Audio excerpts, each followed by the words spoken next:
We just got the information today on the Fear Tower, and this is the reward right here, Quicksilver Symbiote. Dude looks good, and we know that this new symbiote team, the Symbiote Six, is going to be the new best all-around team in the game, since it's going to be the new arena team, and those teams, generally speaking, are good in all game modes. Now, we're going to take a few minutes today to see if we can prepare for what's upcoming. We're not going to suggest building anything right now. We're just getting our minds wrapped around what we're going to be seeing, thinking about teams and characters that we can use in the upcoming content. Let's go take a look. Now, we recognize in both cases, the first half of the tower has no restrictions. That's a nice wide open lane for us to play in, but we have to be careful that we don't use teams that we need to use later on in the run. So we see right there in the beginning, there are no restrictions on the first half of the tower. That's great. We can use anything we want. Maybe some of the strategy might be to lean more into raid teams or things of that nature, since we need war and crucible teams on the rest of the floors. Teams that are not using cosmic or mutant characters, we could use war teams related to that as well if we wished. But what we want to do, obviously, is try to not use teams that we're going to need later on in the run. So from floor 5, 6, and 7, we recognize we have war traits, and we're going to try to take a peek at the different difficulty levels. So non-mythic cosmic, so we just want straight cosmic teams in that run. We recognize on the hard mode, we're going to need a villain cosmic team. On Omega level, which is the difficult level, which is made for endgame players, it's made to be challenging. It's made to be challenging. We're going to need 2 cosmic villain teams. Keep in mind that as we saw during the Breaker Scourge, as well as a Storm event, those of us who might be in the mid game, early game, even now in the late game, take advantage of all these different difficulties. We're going to go as far as we can on the hardest one we are able to do. When we cap out, we can drop it down 1. Get all the rewards we can there, drop down 1, get all the rewards that we can there. That might be able to give us another star level. We'll have to see what happens when the rewards take place. The second series there are mutant characters. So if we're just starting out normal, straight mutants as a whole, then we have 2 X-Men teams that are needed. And again, we'll need 2 X-Men teams on the Omega level, which is good. So let's go to the game and see what characters and what teams we could start thinking about using. Let's try to think about this in 2 phases. We're going to look at what would happen if you were a newer player and then kind of work our way up to the end game player. We're going to start with the new player section, so skip ahead if you want to get to the end game points, but the principles apply to everyone. So if you are a newer player, we're just counting somebody who started playing perhaps during the anniversary event. Your cosmic capability is not very great. You probably only have the characters that we have listed here. And those characters consist mostly of the Shadow Conclave. We also have our Silver Surfer Breaker, and depending on how things went with the champions, you have Nova Sam Alexander. From the various milestones you get from playing the game, we may also have Cosmic Ghost Rider or Deathpool there, but as you can see, they're not very strong. So we're going to have to see how difficult the nodes actually are. We don't have enough firepower here, more than likely, to get through all 3 of those sections. We might, depending on how strong the nodes are, we might have to water some of this down. We might have to use 3 characters here and then add in some fodder, 2 characters there, add in some fodder. We'll have to see how it goes. We do know that the game mode will come back, right? It will come back around. We will get an opportunity to push farther within 2 weeks time. So we probably have enough here to make it through. If it costs us 2 weeks, it might cost us 2 weeks of progress. We will have enough though, hopefully, over the course of that 2-week period of time to punch our way through. When we get to the mutant section, again, we're going to run into that same problem. Depending on the strength of the nodes is going to determine how much progress we can make. We've already started working on our Wolverine and Jubilee. That's not something you should rush. It's just I had the ability to do it, so we did. Deathpool and Dakin, we got those in the best buddies. So again, depending on the strength of the node, maybe those characters are strong enough to get it done.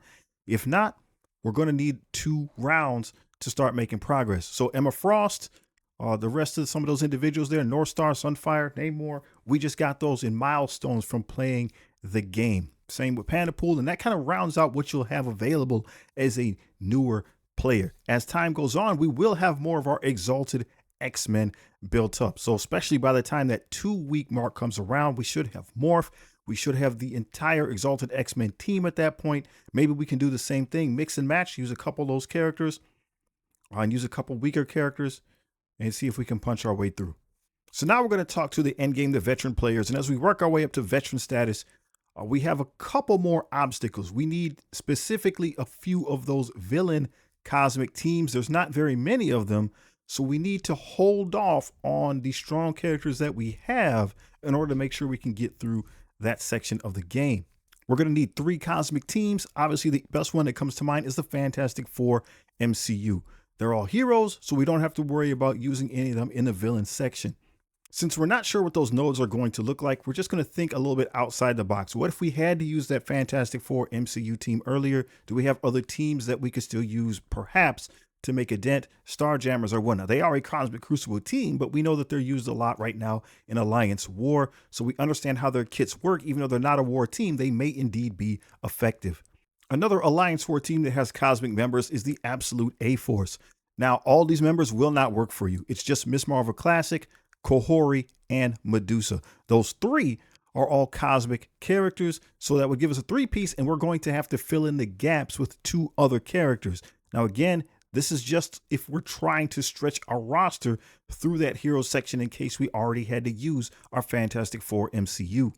When it comes to cosmic villain characters, it looks like the Shadow Conclave is going to be one of those spots that we need to use. So if we're in that medium mode, it calls for 1 cosmic villain team. Shadow Conclave is going to be able to get us through. Looks like we got a power up there for High Evolutionary. We'll go ahead and take that. We know we got Malekith coming in a couple of days as we work our way through the Strike Pass, and we'll begin to power this team up. They should be ready in time for the event. What do we do, though, if we need another one, right? If we're on that Omega level, we need 2 cosmic villain teams. Who else can we use?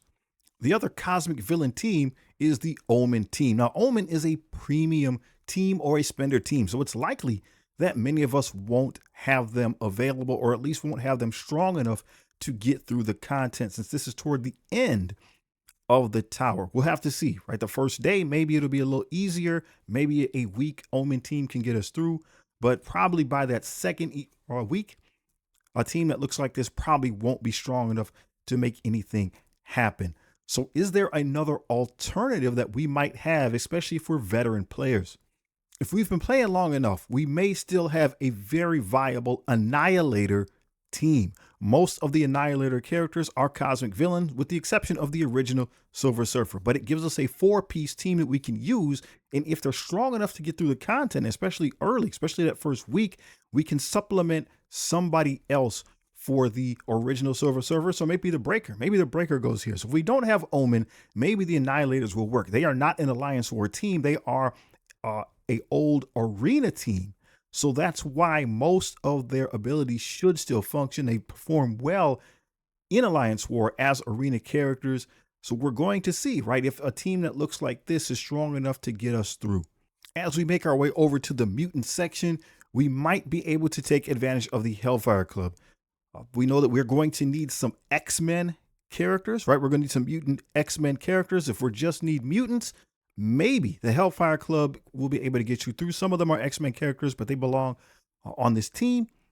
And so we wouldn't be dipping drastically into the X-Men that we have available if this team is strong enough to do it.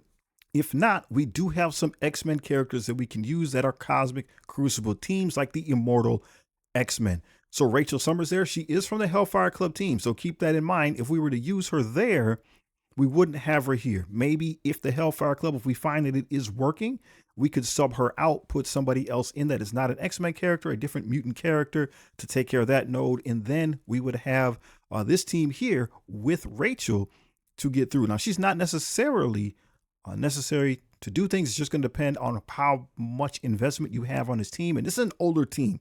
So again, we'll have to see if they're viable to get through. I think that they will work on at least one of the nodes, but we won't know until we see what's available.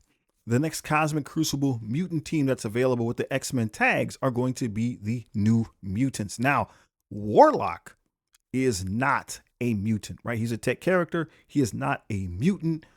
So that will mean we'll probably have to sub him out and put somebody else in. In my case, I don't have magic built, so I'm going to need 2 individuals to sub in order to use this team. And I think if I don't have 4 members, yes. So just for clarification, if we look at the text here in Crucible, if this character has 3 or more New Mutant allies, so you need your person, whoever's in this case, we're talking about Wolvesbane, and they need 3 allies. So that's a total of 4 characters. So you need 4 characters to get their Crucible abilities to activate. Warlock isn't going to be there. I don't have magic, so this might not work for me. But if you've invested in the team, it should be viable and it should work for the majority of the player base who has the team built. It's going to, again, we're going to lose Warlock. You're going to need 4 members. So Wolvesbane, Sunspot, Cannonball, and Magic will give you your 4 members, and we'll have to sub somebody else in. Another group of characters we might consider is the Phoenix Force team. If you need them in the X-Men section, Magneto Phoenix Force and Omega Red are not X-Men characters. However, the Phoenix is. So we could sub her in on that spot that we're missing, perhaps with the New Mutants to sub in for Warlock or something of that nature. So just something to keep in mind. Maybe the other 2 characters could be used earlier. We'll find out. But this is the only character of that group who is a X-Men character. So obviously the last choice we would have to choose from are the Exalted X-Men. Morph is not available just quite yet, free to play, but we do see him in the milestone. So when we get to the event, we believe that Morph should be up and running. We'll have this team ready to go. So just something to keep in mind. Don't build anything yet. This is just all to prepare ourselves to kind of be thinking on what we could be using, what characters might be available, and we'll get there, right? Morph will be available. We're missing some other characters as free to play. These things will come in time. We will get our character and things will work out.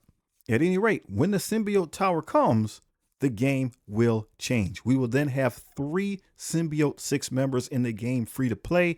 And we know that we need 3 members for them to use their ability. So Arena will change at that time. People are already using Riot, right? Spenders already have that character.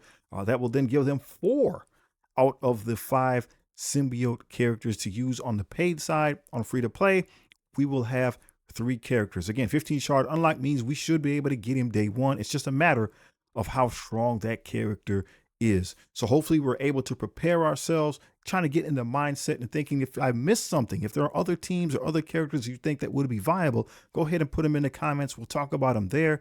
And yeah, man, I'm ready for this content. Lots of great content in Marvel Strike Force, great characters in Marvel Strike Force. Marvel Strike Force is back, baby.